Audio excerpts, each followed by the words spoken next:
First semester in Millennial students presentation. First semester. I know we've spent a lot of time talking about the first semester, first year seminars, and freshman seminar in our first couple of weeks. However, there is a reason for it.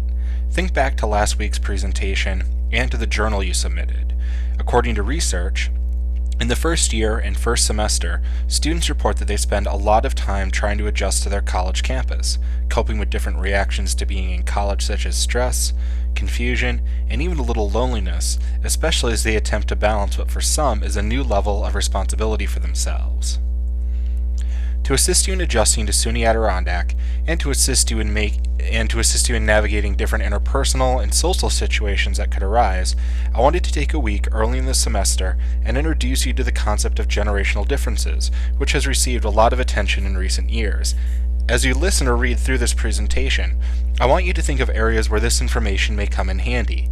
Are there experiences you've had or could see yourself having where the concept of generational differences may assist you in explaining or understanding what's happening? This will be the focus of the Week 3 journal assignment. Millennial students. If you were born in the early 1980s through the beginning of the new millennium, you are a member of what many authors and researchers are calling the millennial generation, although some are using the term Generation Y. As a group, millennials have a set of common characteristics that distinguish them from generations who have come before them. Generation X, which your instructor is a member of, the baby boomers, and the greatest generation, sometimes referred to as the veterans.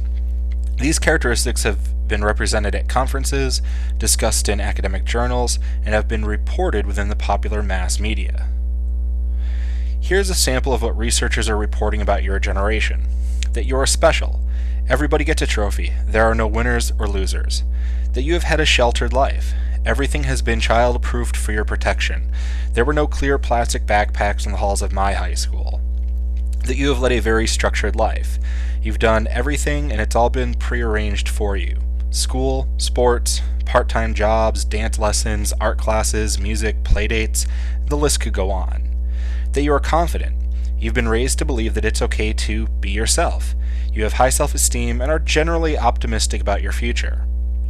That you are conventional. You like to go along to get along. You're not known for questioning or risk-taking. That you are team-oriented. A better name for your generation would have been the group generation. You like to form them, be a part of them, and stay connected. Always, admit it, you're texting someone as you read this. That you are achieving.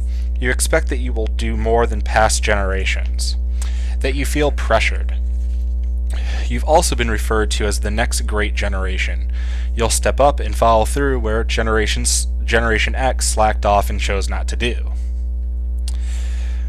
Robert DeBard summed up millennials in the following way, quote, "They have come to trust that their elders will organize a path toward success, a structure enforced to ensure success that compliance will lead to achievement," end quote. These characteristics stand in contrast, sometimes sharp contrast, to the characteristics of generations who have come before you.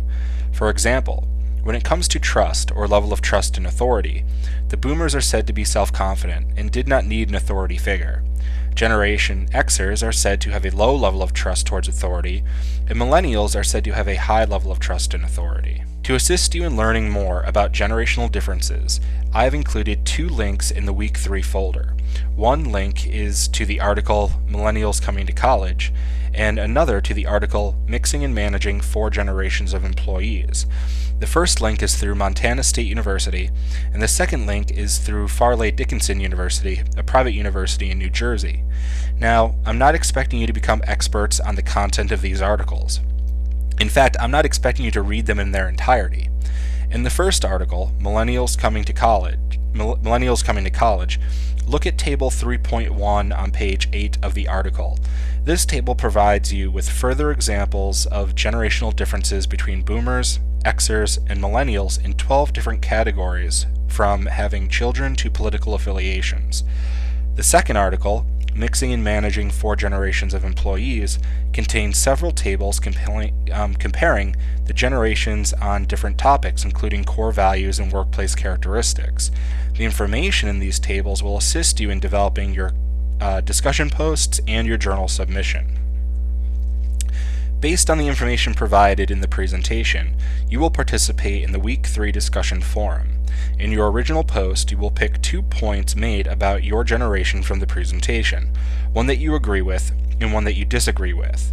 If you absolutely have to, you can pick 2 points that you agree with or 2 points that you disagree with. However, I'm encouraging folks to stretch a little and attempt to do one of each.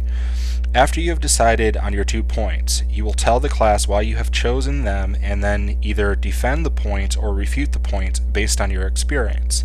After you submitted your original post, you will respond to at least 2 classmates' posts. You can choose anyone in the class regardless of the points they choose to defend or refute. If you're in your post to them, summarize what they said and then agree or disagree with them and explain your reason for agreement-disagreement. Additional instructions can be found in the Week 3 discussion forum. Finally, you will submit the Week 3 journal assignment. The topic for this journal assignment is similar to what you did for the first journal. Write about your reaction to the information covered in the first semester in Millennial students' presentation. However, in addition to your reaction to the information, you are also required to think of areas where this information may come in handy, instances where the concept of generational differences may assist you in explaining or understanding what's happening.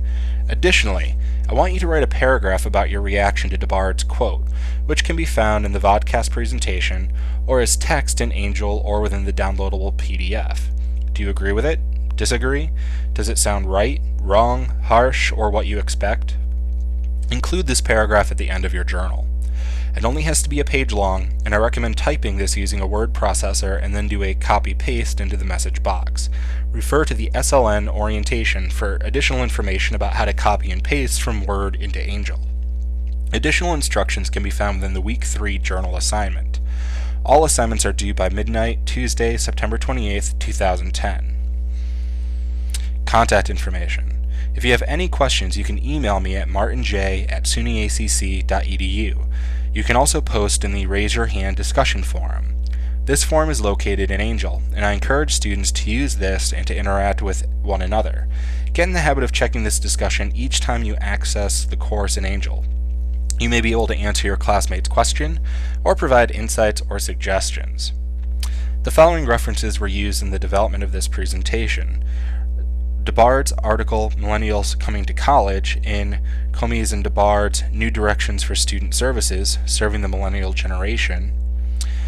Hamill's article, Mixing and Managing 4 Generations of Employees, available online from the Farley Dickinson University magazine online.